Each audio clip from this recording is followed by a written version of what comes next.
Hi, my name's Rob Crute. I'm a member of Durham County Council representing the Blackhall division, which stretches from Blackhall down to Crimdon along the coast, right the way over to Hutton Henry and Station Town in the west. As a county councillor, you play a number of roles. Two of the most important are the role that you play in the community and the role that you play in County Hall. Your community role is largely talking to groups of people, getting involved in organisations, speaking to residents, speaking to businesses and amplifying their voice when you get through to County Hall. The role in County Hall itself is more political and it's more focused on decision making. Currently I'm chairman of the Corporate Overview and Scrutiny Management Board, which coordinates the work of the 5 thematic committees, and that takes up quite a bit of my time. But I also play a role in the Labour group as well, which as the majority group on the council sets the political direction for Durham County Council and also delivers Labour's local government programme. Well, it's become a bit of a glib answer, but it was to make a difference and to help people. And when you come from a pit village like Blackhall, I was born in Hordern, but I spent most of my time in Blackhall. You don't learn to get involved in your community, you don't learn about socialism, it's there, you live it from day one. And I was becoming involved in a lot of groups, a lot of organisations, largely as the miners' strike was the kickstart for that when I got active in the union.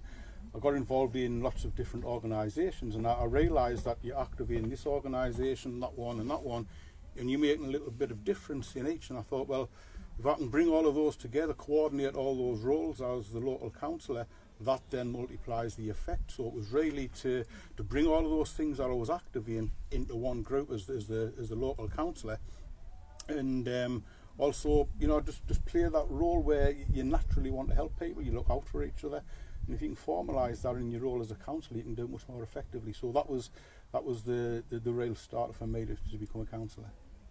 I honestly don't recall any barriers in becoming involved. As I mentioned in my previous answer, I seem to have been involved, like many people around here, we've been involved in organisations all through our lives. We're sitting in the welfare park here, which was built by the miners on the, you know, from the money off the pay slips.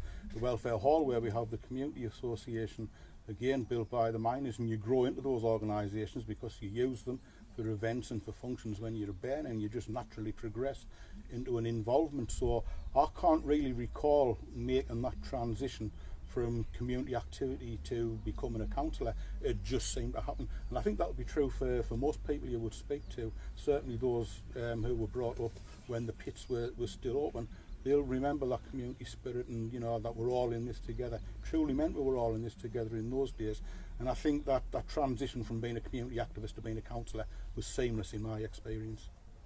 It's quite difficult to narrow it down to one single aspect, but if off the top of my head I would think the main one has been the impact of political austerity, certainly over the last 10 years. I've been a councillor for a long time, the parish councillor back in the 80s, a district councillor in the 90s, and I was elected to the new unitary authority back in 2008.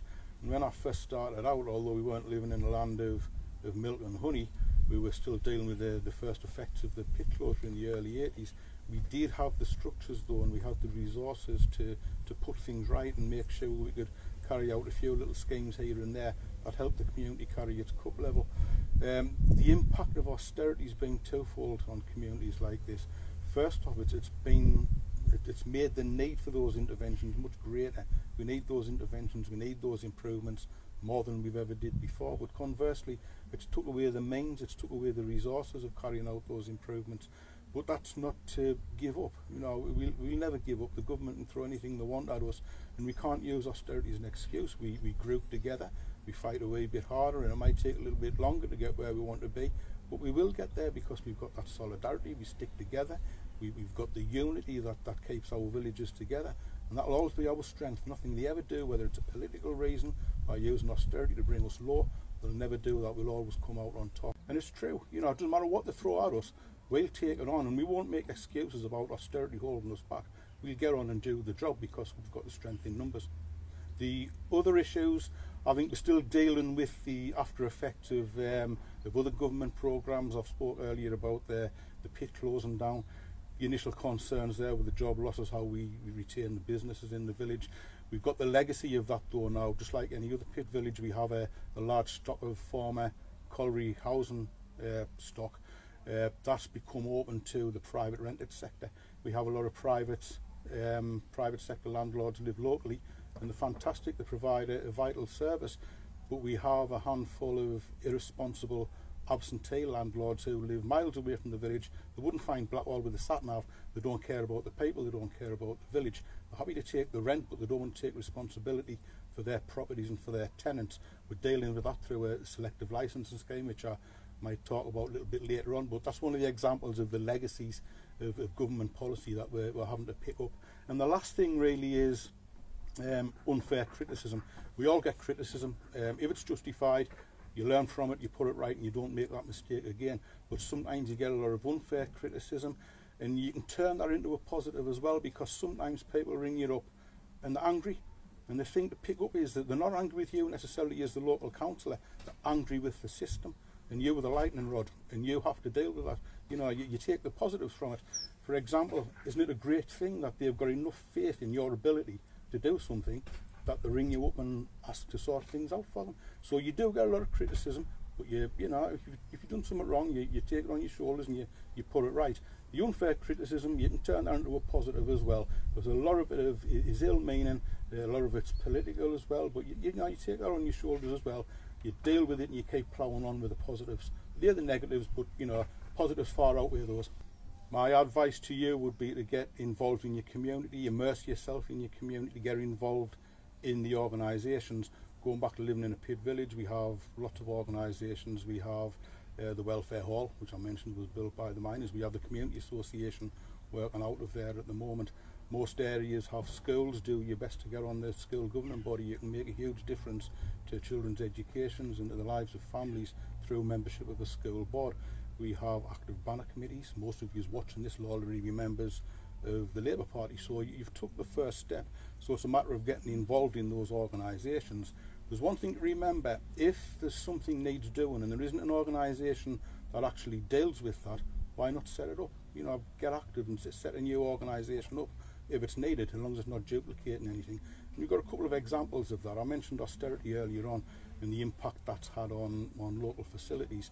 We've had the cloud of austerity hanging over us for years, and part of that's been the prospect of closing our libraries, something that we hold very dearly, certainly in villages like this.